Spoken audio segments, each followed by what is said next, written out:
Welcome back in your online platform ओजोना classes. आज हम बात करेंगे types of ovule on the basis of micropyle chalaza and funicle, on the basis of integument and on the basis of न्यूसिलस।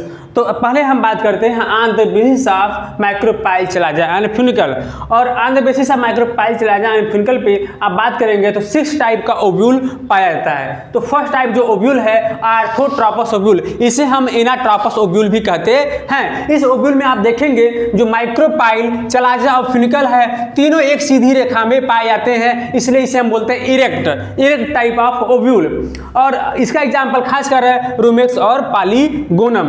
Second type का anatropous ovule है, इसमें जो ovule होता है वह थोड़ा सा 180 डिग्री इन्वर्टेड होता है। इसका माइक्रोपाइल जो होता है बिल्कुल फ्यूनिकल के पास चला आता है।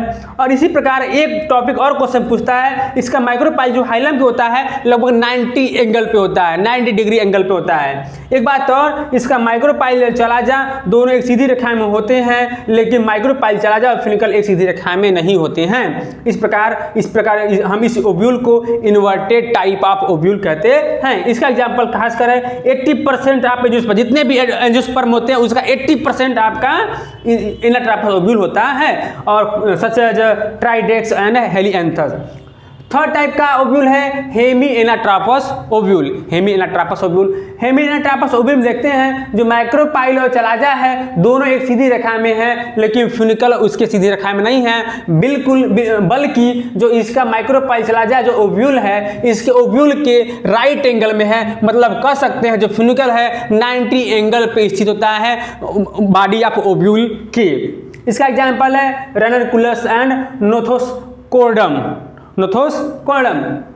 फोर्थ टाइप की बात करेंगे कंपाइलोट्रोपस ओव्यूल। कंपाइलोट्रोपस ओव्यूल बिल्कुल सेम एज हेमी एनाट्रोपस तरह है, लेकिन यहाँ पर ध्यान देनी बात है कि जो हेमी एनाट्रोपस में ओव्यूल है इसमें सीधी रेखा में है, जबकि कंपाइलोट्रोपस ओव्यूल में जो माइक्रोपाइल रीजन है थोड़ा सा नीचे की ओर कर्वेचर हुआ है, थोड़ा सा झुका हुआ है।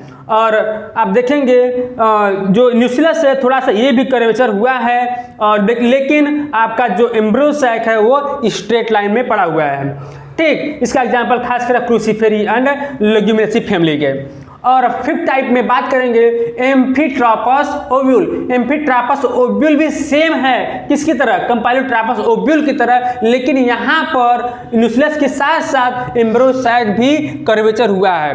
तो कभी कभी क्वेश्चन पूछता है कि किस ओव्यूल में एम्ब्रियो सैक हार्स शू शेप की तरह होता है, घोड़े की नाक की तरह होता है, तो आप बताएंगे एम्फीट्रोपस ओव्यूल में। यहाँ पर देखेंगे जो एम्ब्रियो सैक है वो बिल्कुल हार्स शू शेप लाइक स्ट्रक्चर बना रहा है।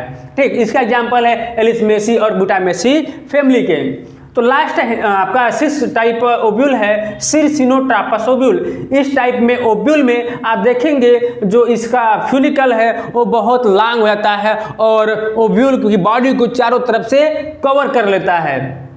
ठीक, इसका एग्जांपल है ओपुंसिया और प्लम्बैगो। तो ये एक फर्स्ट टाइप का ओव्यूल का टाइप था, जैसे on the basis of micropyle chalaza funicle पे। तो अब हम चलते हैं on the basis of integument. ठीक, on the basis of integument.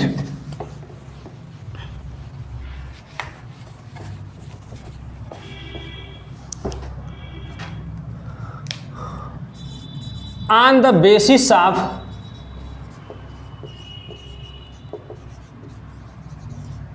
Integument.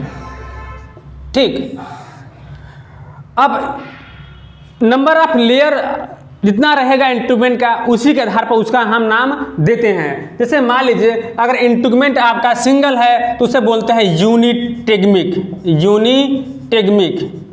मतलब हम कह सकते हैं सिंगल लेयर ऑफ इंटीग्यूमेंट।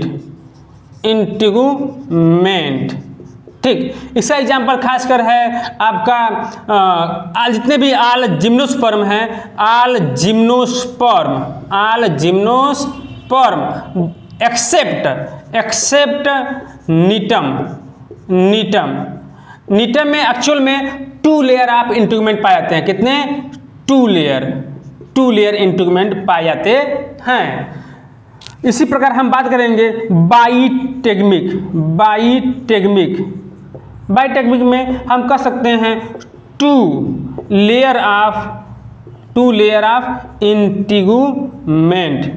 अच्छा, ये आपको यहाँ फिगर के थोड़ा द्वारा हम समझाने का प्रयास करें तो मान लीजिए आपका ये क्या है, आपका ये एम्ब्रियो सैक है, ये न्यूक्लियस है, और ये मान लीजिए आपका इंटीगुमेंट है, सिंगल इंटीगुमेंट। ठीक, ये आपका तो यूनिटेक्मिक हो गया, और अगर यहीं हम 2 लेयर बना दें तो क्या हो जाएगा, ये बाईटेक्मिक हो जाएगा, बाईटेक्मिक। ठीक, तो बाईटेक्मिक का एग्जाम्पल खासकर आपका पॉलीपेटेली और मोनोकाट होते हैं। इसी प्रकार और हम आगे चलने के प्रयास करें तो आपका ट्राईटेक्मिक भी आपके इंटीगुमेंट पाए जाते हैं। ट्राईटेक्मिक खासकर एग्जाम्पल है एस्फोडेलस। एस्फोडेलस इसका एग्जाम्पल है। जैसे मान लीजिए थर्ड क्या है, ट्राईटेक्मिक। इसका फिगर बनाए, एग्जाम्पल क्या है इसका, एस्फोडेलस। जैसे मान लीजिए ये एम्ब्रियो सैक हो गया इसका, ठीक, ये न्यूक्लियस हो गया, न्यूक्लियस, यूनिटेक्मिक ये हो गया सिंगल, 2 लेयर हो गया, और ये 3 layer.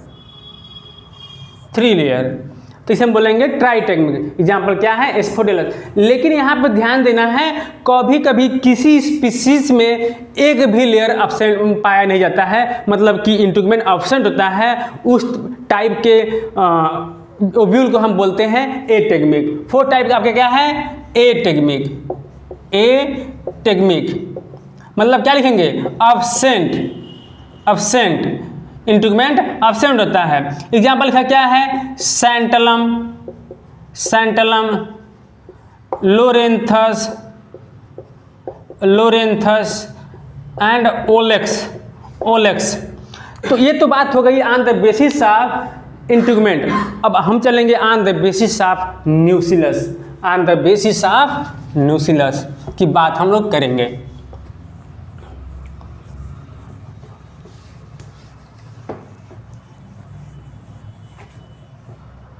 On the basis of nucleus,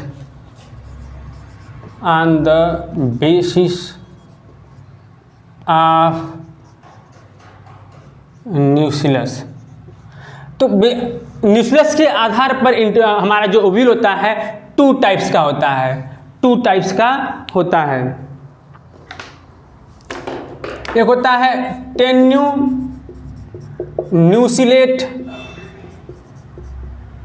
दूसरा होता है क्रैसीन्यूसिलेट। ठीक, तो इसका जो न्यूक्लियस होता है एक्चुअल में वेल डेवलप नहीं होता है, नॉट वेल डेवलप न्यूक्लियस,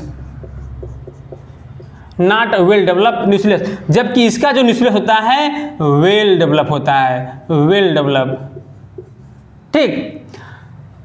अगर हम जिससे मान लीजिए, अगर आप इसका आगे चल के वीडियो में पढ़ेंगे आप लोग डेवलपमेंट ऑफ ओव्यूल, तो यहाँ पर इसका खासकर देखते हैं, खासकर जब ओव्यूल में आप पढ़ते हैं हाइपोडर्मल सेल से आर्चिस्पोरियल सेल में पेरिक्लाइनल डिवीजन होता है, तो वहाँ पर किसी में प्राइमरी पैटर्न सेल बनता है, तो किसी में archesporial cell directly behave as inner sporogenous cell, यानी कह सकते हैं माइक्रोस्पोर मदर सेल। तो इसमें हम कह सकते हैं यहाँ पर वेल डेवलप है। तो इसमें जो खासकर क्रैसीन्यूसिलेट में है, इसमें जो हमारा आर्चिस्पोरियल सेल है directly behave as a microspore megaspore mother cell. Megaspore mother cell से वो आगे चल के मेगास्पोर का फॉर्मेशन होता है। लेकिन यहाँ पे जो न्यूक्लियस है वेल डेवलप नहीं होता है, तो यहाँ पर जो आपका आर्चिस्पोरियल सेल है पेरिक्लाइनल डिवीजन द्वारा डिवाइड होके प्राइमरी पैटर्न सेल और इनर स्पोरोजिनस सेल का फॉर्मेशन करता है। तो इसका एग्जांपल अगर हम बात करें तो आपके जितने भी गैमोपेटली मेंबर हैं,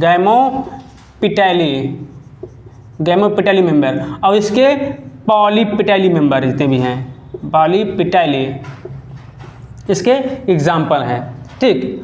तो अगर हमारा वीडियो आपको अच्छा लगा हो तो लाइक शेयर एंड सब्सक्राइब कीजिएगा। धन्यवाद।